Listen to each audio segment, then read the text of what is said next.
Good evening and welcome to Tucker Carlson Tonight. Over the weekend, Americans gathered around the country in churches and synagogues to pray for the 11 innocent people who were murdered in Pittsburgh on Saturday.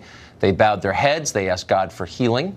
They thought hard about how to bring the country together, how to improve themselves, how to be kinder to the people around them. That's the America that you grew up in, a decent place full of decent people trying to do the right thing. But there's another America, too. It's the America of cable news and social media, of CNN and Twitter. In that America, political operatives rush to the scene of human tragedy, hoping to leverage it for political gain. They make snap judgments on the basis of incomplete evidence in order to implicate their political opponents in crimes they did not commit. They use fear and rage to accomplish what reasoned argument could never accomplish. They commit moral blackmail. Typically, their aim is gun control. A crazy person committed an evil act, therefore you must be disarmed. But this time, that's not their goal. This time, their goal is more comprehensive than that. They want to take charge of what you are allowed to say and think. How are they trying to do that? By blaming you and your opinions for the crime. Watch. This man the flames of his hatred were fanned by a president who kept talking about this caravan of refugees as if they were terrorists or as if they were coming to commit atrocious crimes in our country, which they're not. So did you catch the message there? It wasn't subtle. The murderer was angry about illegal immigration. If you oppose illegal immigration, you are very much like the murderer. Even if you've never killed anyone, your views have inspired others to kill. You are implicated in this atrocity. You are a monster, just like the lunatic in Pittsburgh. You must change your beliefs, otherwise you will be punished. This is how free speech dies, and free thought along with it. The range of acceptable opinion narrows until it mimics a CNN script. Before long, everyone is nodding piously along in unison. There is no disagreement. There is only conformity. Obedient serfs chirping the party line. That's the goal. After a century of defending free speech, the left is now its enemy. Just last week, the Southern Poverty Law Center issued a list of demands for tech companies. Anyone who disagrees with the SPLC, they explained, must be prevented from operating a website or raising money online or organizing events or publicly expressing their opinions. That's an order, says the SPLC. Well, it goes without saying that the Southern Poverty Law Center has no moral standing to make any of those demands. None of the people making demands do. And yet, as always, the least virtuous are invariably the most self-righteous. Watch former DNC chairman Howard Dean explain that American politics is no longer really about politics, which is to say about competing ideas of what might work and what doesn't work. Instead, politics is a spiritual battle between light and dark, between God and Satan himself. Watch. Has now become a struggle about good versus evil, and the President of the United States is evil. Evil. Now, that is not the language of American civic life. It never has been. That is the language of holy war. Evil. Well, evil people can't be reasoned with. They shouldn't be listened to. They must be crushed and destroyed. Did Howard Dean really mean that? Well, we're going to assume, for the sake of this country, that he did not mean that, and none of the other people talking like Howard Dean right now mean it either. We're hoping all of them have lost their senses temporarily, and at some point they're going to wake up feeling chastened and ashamed and ready to rejoin the adult conversation in progress. That's our hope. Either way, we do not plan to stop talking, no matter what they say, no matter what they demand. Every American has an absolute right to express his views, regardless of what Twitter thinks. It's our birthright. It's the most important freedom we have. We're not giving it up on this show. On our set, you are always free to say what you believe, even if we disagree with you. Free expression does not cause extremism. It solves extremism. Victor Davis Hanson is a senior fellow at the Hoover Institution, and he joins us tonight. Professor Hanson, I wanted to talk to you first tonight because I think you have perspective that is lacking in this conversation. Are we overstating it? Do you think that speech is at stake in our current debate? No, I think it is in a way. I think all of us, though, want a safe space, if I could use that left-wing term, where we don't want to turn on the television for NBA, NFL, or Grammys, or Tonys, or White House course and be lectured at. And we don't want to spend Thanksgiving as if it's 1861. So we want we want it to tone down, but we don't know what the rules are, Tucker, because we sort of established that James Hodgkinson, to take one example, did not shoot Steve Scalise because of what Biden and Maxine Waters or Madonna said on Inauguration Day. He was just nuts, and that might have, he had other, criteria, but it wasn't just what the opponents of Donald Trump or the conservatives said. Okay, we accept that. And then all of a sudden, with these latest two incidents with the pipe bomber, Mr. Sayak, and with the synagogue shootings, we're told that it's somehow Donald Trump, but it's not. We don't know anything about the cause and effect. We don't know whether he was too pro-Israel and therefore he brought people out of the woodwork that are angry with him, or that he was too anti-Israel and he empowered the alt-right. They can't even get it straight. So we don't get, the American people think, well, wait a minute, I don't like hate speech or tough speech, but I don't know what the rules are. They're not. It's not symmetrical. It looks like it's a left-wing electronic, reign of terror. These self-appointed Facebook Robespierre in a nanosecond can guillotine you, and people don't like that. So we're saying, what are the rules of speech? And from what you and I and others have seen of Facebook and Twitter and YouTube, the masters of the universe in Silicon lack either the intellect or the morality to tell us what is permissible speech. So we don't know who to turn to, this confusion. So maybe we just go back to the Sermon on the Mount and say to ourselves, let's treat people the way we would like to treat them. I would tell that to Hillary Clinton. Maybe when Mitt Romney lost in 2012, he didn't say, I'm not going to be civil until the next election.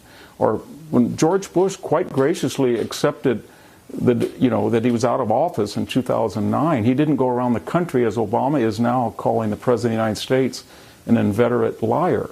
So I think it's asymmetrical, and people understand that until the adjudicators know. They can't adjudicate us because they don't have the moral high ground. Well, they definitely don't have the moral authority to decide who speaks. But I wonder if their assumption is right. So what they're saying is that certain ideas are so bad that they cause violence. Yeah. And I wonder if it's even possible for any society to ever squelch ideas. Doesn't that cause, and I'm not just saying this is a left-right phenomenon, it's just a human phenomenon, when you try and prevent people from having unapproved thoughts, don't you create extremism? Yeah, I think that's an age-old dilemma that goes back to the Greeks, and we in the West have decided that we don't want the medicine to be worse than the disease of censorship and setting up a censor board that tells us who can say what. So we err on the side of free speech, and it's especially pertinent when the people who are wanting to censor free speech right now don't want to do it symmetrically. They feel that because they're more noble, or that Donald Trump is some type of ogre, that they have deserved, because of their noble ends, any means necessary to further their moral project. And I think that's got people very, very angry and sort of alienated. Well, I mean, anytime you have what is in effect a religious conversation, a theological conversation that begins with, I'm a good person and you're not, how can you hope to make progress? How can you solve anything if one side believes itself to be saved and the other damned? Yeah, you can't, and you have to be empirical. So you have to say this particular act in this particular person's mind occurred because he heard this particular person say something, or a climate.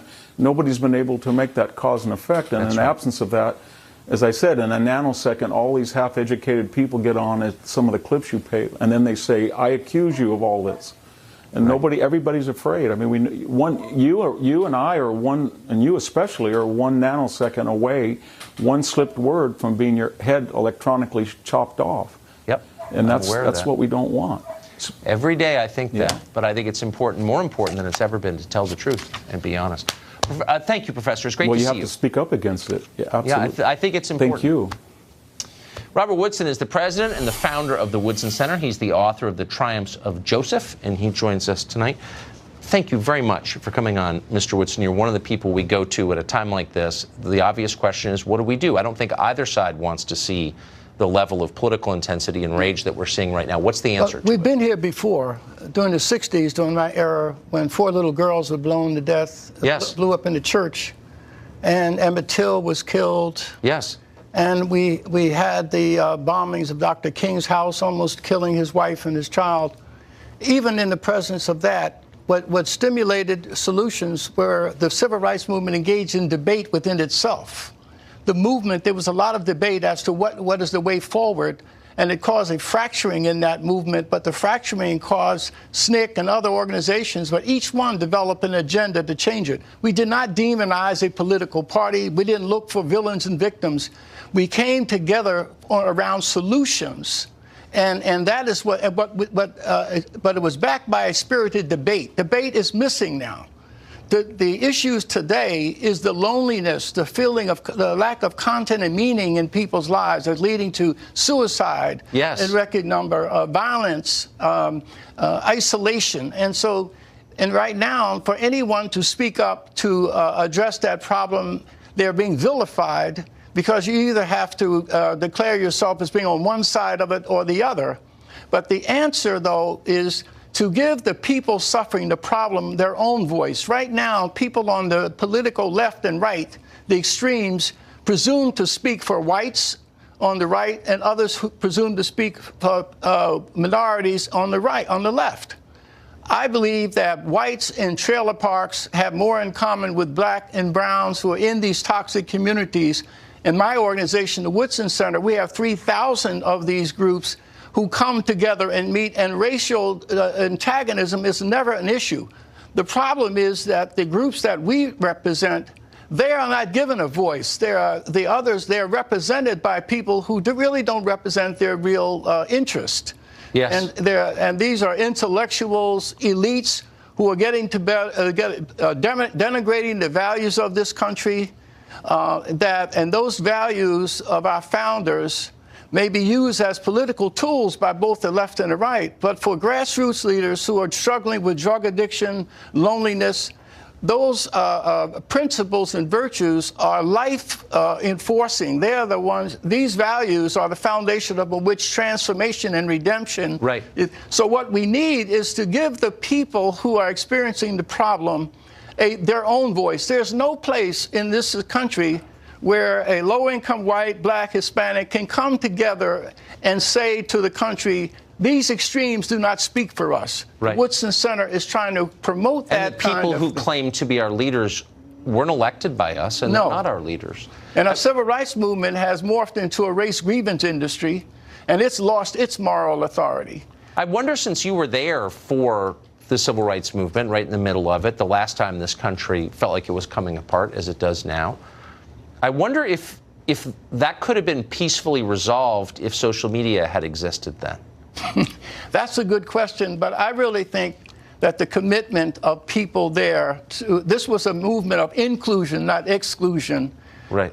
We believed that we were holding America to live up to its promise. Right now, people are denigrating those values and saying to blacks, because of the legacy of slavery and discrimination, that America is to be ever condemned. And we reject that notion. The very fact that blacks fought in every war in this country and not one is ever convicted of treason. Yes. Because we believed. I was coming through the airport last summer, and I saw 90 veterans being wheeled in to come to a ceremony here. And I just wept. Yes. Because I thought about the sacrifice that they have made. Blacks and low-income blacks and whites in these low-income working-class neighborhoods are America's patriots. That's right. They are the ones who should be given a voice to speak for themselves and not let these extremes speak for them. I agree with that completely. Robert Woodson, thank you, as always. Thank you, for Tucker. the perspective. I appreciate it.